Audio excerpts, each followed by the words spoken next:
I'm so happy to be in this position physically with all you for the first time, in my case, for the last 2 years and almost 2.5 years, that is really a deep, deep, deep happiness, the one I feel now. I hope will go better and better and better. So, well, dear colleagues and EIF members, the one that you are here, the one that you are connected online, thank you for joining this EIF debate. As you know, it is dedicated to the Data Act, which has been so recently delivered by the Commission and proposed to Parliament, sent it to Parliament. So we are still in the, let's say, in the stage of attribution to members, because MEPs, because it is was attributed to the EPP. So the inside the EPP still has not been taken decision. You know, that will be tomorrow most probably. So we'll see. Well, data is, of course, a key pillar of the European digital economy, and data collaboration within and across Europe's industry will be key to future innovation and economic growth. While the volume of data is growing constantly from 33 zettabytes generated in 2018 to an expected 1,075 in 2025, 80% of industrial data is never used to know. This in a context where Europe counts with a competitive industrial base and has the potential to be at the forefront of the new data economy. Consequently, the Data Act can be a game changer indeed, if it can contribute to creating, better to say, a data agile ecosystem that enables easy access to an almost infinite amount of high-quality industrial data. Amongst its more meaningful measures for Europe's industry, we find those intended to clarify rights on IoT data, today regulated mostly through private contracts. And when industrial data is generated by a machine in a factory or farmer using a raw crop tractor, who does it belong to? The manufacturer, the factory owner, the farmer, and who may use and share this data with third parties, either to monetize it or to create or use new services. All these questions are of paramount, in my view, importance for the use competitiveness in an era where data will mainly come from things. In addition, also of great importance in terms of digital infrastructure, development and interoperability are the measures entrusted to improving portability for business users of cloud services, which is also something that it is included in this new regulatory proposal. Indeed, there is a great potential to drastically improve the portability of data and services in the cloud, and by doing so, fostering, let's say, a more competitive cloud market that addresses vendor lock-in barriers, that puts users back in the driver's seat and in control of their data and services. Dear members, dear friends in general, against this background, in today's event, we will discuss the three pillars of the proposal. First, if and how the Data Act measures on B2B and B2C data sharing can contribute to a competitive data market. Second, the provisions setting a framework for B2G data sharing in cases of exceptional need. And finally, third, how the proposal addresses cloud switching and international transfers.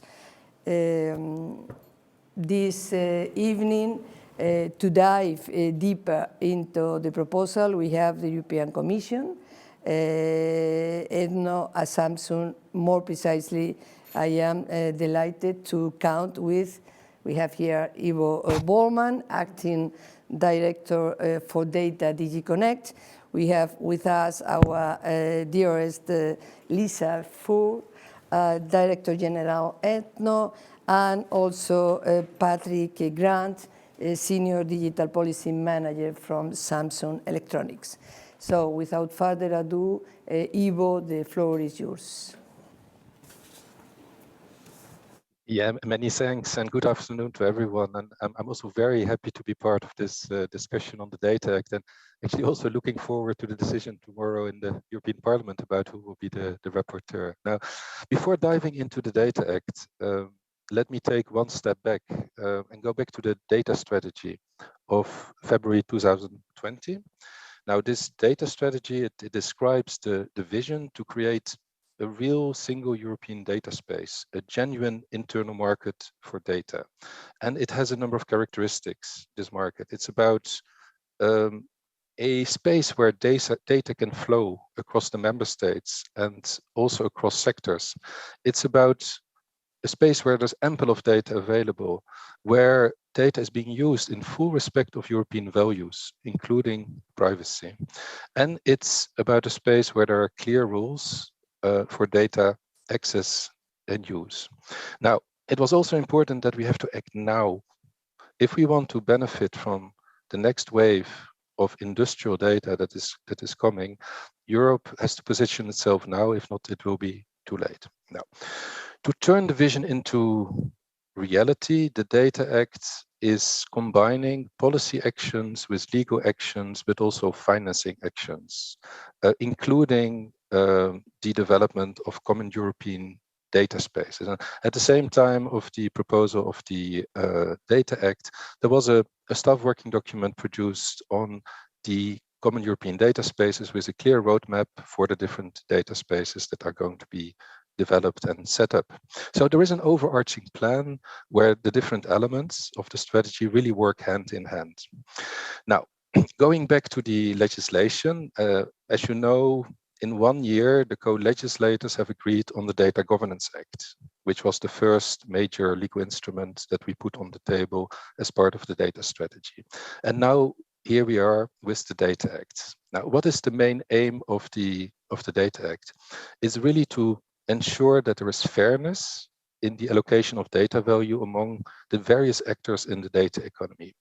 In other words, the Data Act is clarifying who can access what data and under which conditions. So there is new value in data, and everyone would actually like to capture the whole value of that data, but the value is not going to come out if we don't find a fair distribution. I mean, that is a basis of the Data Act. So the Data Act is about making more data available for use. It's going to provide clear rules on data access and use, and it will also allow a wide range of stakeholders to gain control over the data they generate. So this whole fairness thing, what is this about? Well, think, for example, of a connected object. Things used to be so simple. You bought an object and then it was all yours with everything that came with it. But how does that work for data producing cars? How does that work for data producing dishwashers? How does that produce for data producing solar panels and all kinds of other connected objects that we have in the house, but also moving objects? So who can actually use the data and who can have access to the data under which conditions? Now, fairness means finding the right balance between granting more access to the data to a wider group of people and organizations while preserving at the same time incentives for the manufacturers to invest. And the Data Act has really been drafted to keep that balance very strongly in mind. So with the Data Act, we want to lay down the foundation for more innovation.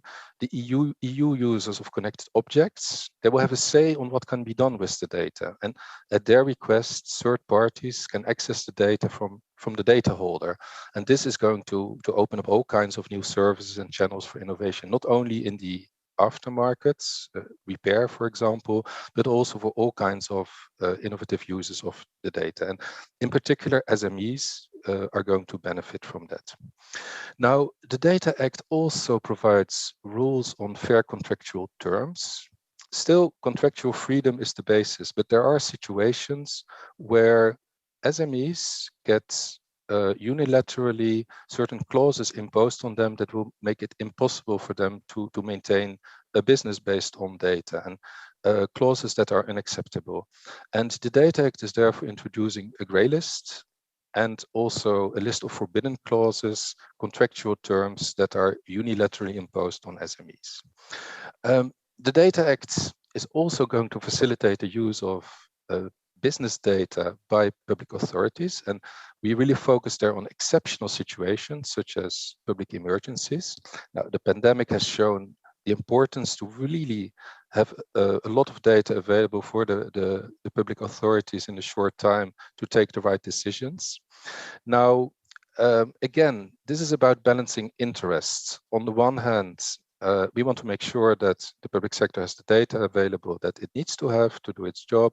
On the other hand, we don't want to burden the private sector too much. And we also actually introduce a framework that's going to make things easier for the private sector, because they did get a number of requests in the context of the COVID pandemic that they had to handle. And it was not always clear what were their rights and obligations.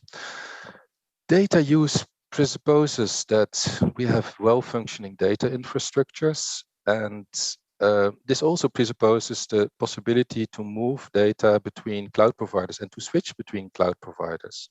So on cloud service, the proposal intends to enable users to switch between services more easily, and that will address, as you indicated before, the lock-in effects, the legal, contractual, and technical barriers that prevent us from moving between cloud services.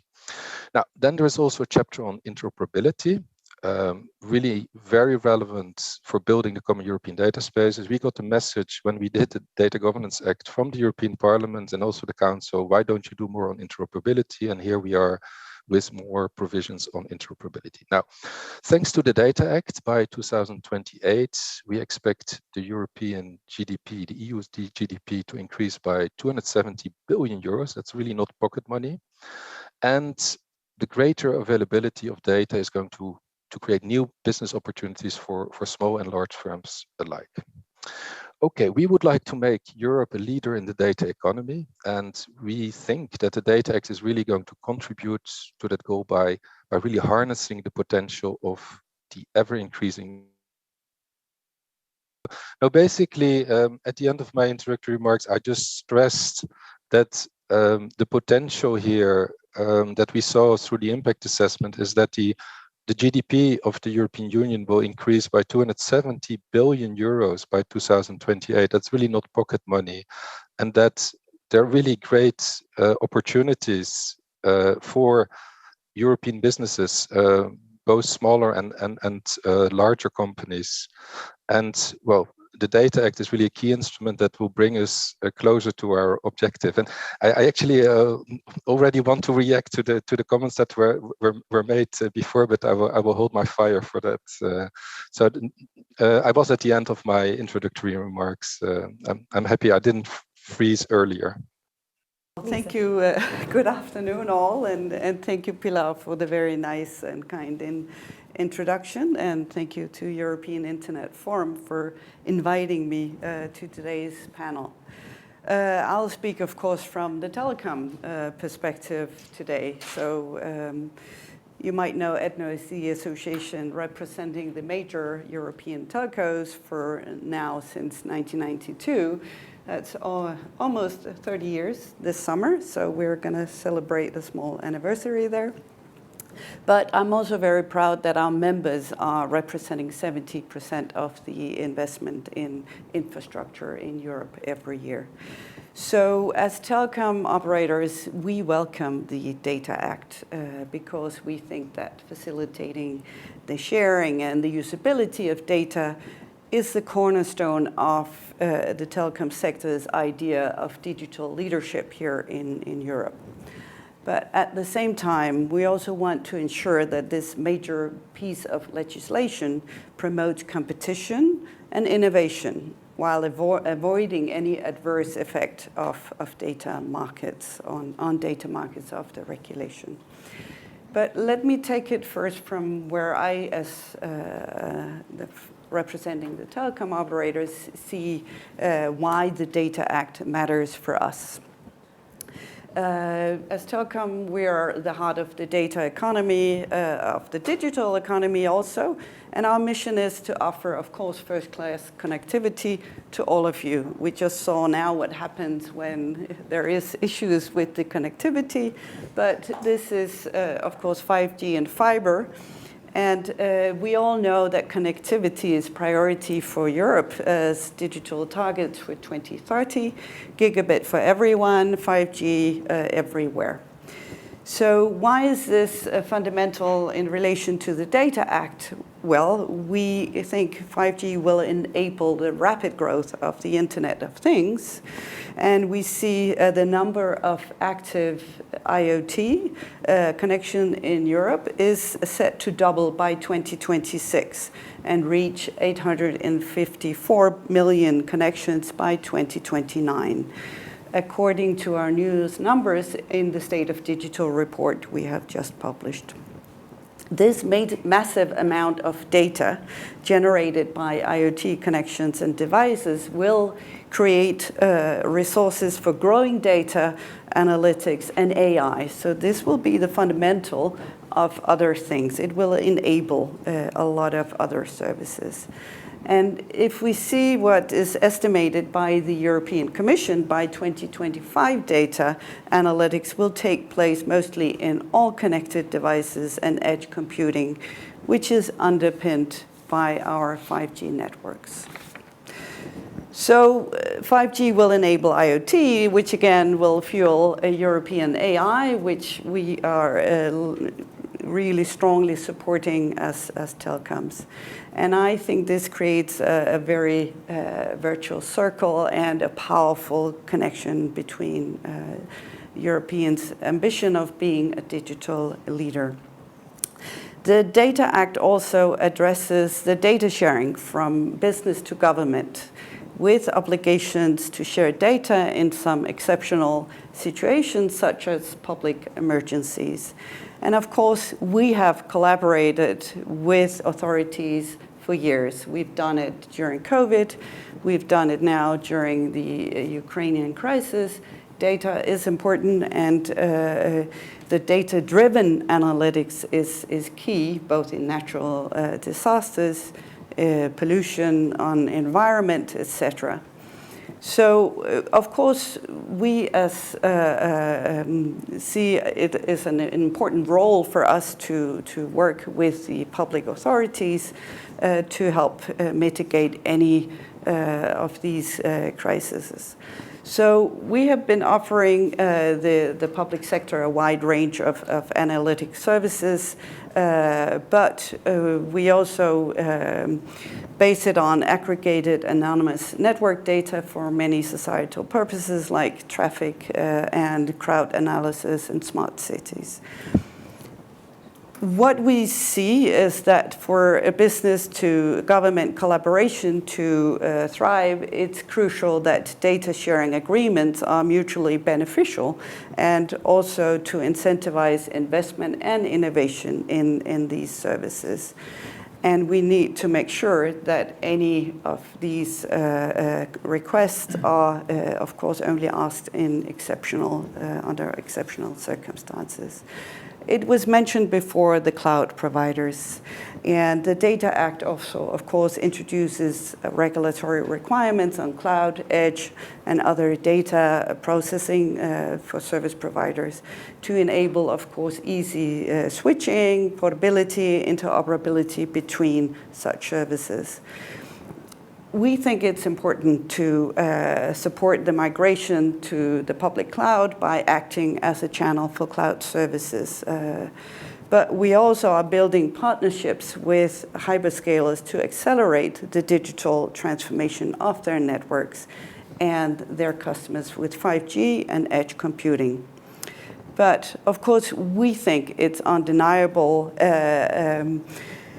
that the dependence on hyperscalers to build on cloud and edge infrastructure of tomorrow, it does not reflect Europe's digital leadership ambitions.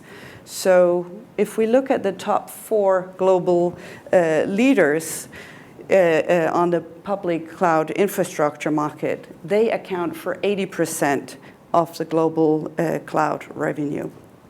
This capture of the global cloud market by a few tech giants raises, of course, questions on competition and choice for European users. So we think that's a good reason why the Data Act paves the way for thriving and a competitive cloud market in Europe. If we look at the risk and opportunities of the Data Act, that's my last point. I think if we take all these into considerations, we have to be aware of the risks, but also of the opportunities that can arise from the new framework.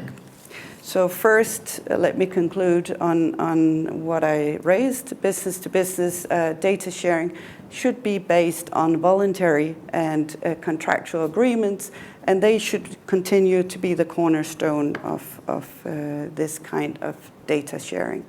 But we strongly support more transparency and non-discrimination, but we should make sure that the safeguards doesn't put a dent into the key principles of freedom of contract.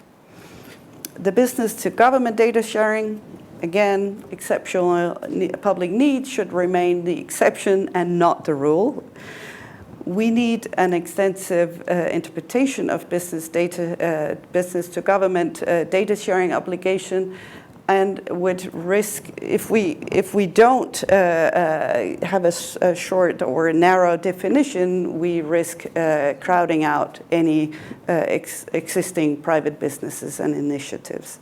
So those were the risks, but if we look at the many important improvements on EU's data policy, I think I alluded to the possibility of switching clouds, which is one of them is on data storage use and analytics is based on. So we need to ensure that we have more competition in the cloud market. We think that the telco edge cloud platforms developed to deliver high performance for 5G networks should be promoted as an alternative to hyperscale computing in the Data Act. Also, the Gaia-X project aims to enable the sharing of data across vertical market sector data spaces through data hubs. I would like to end on a very positive note. We're very ready for the challenge as operators, and we stand ready to work together with all of you to make the Data Act an asset for Europe's industrial leadership. Thank you.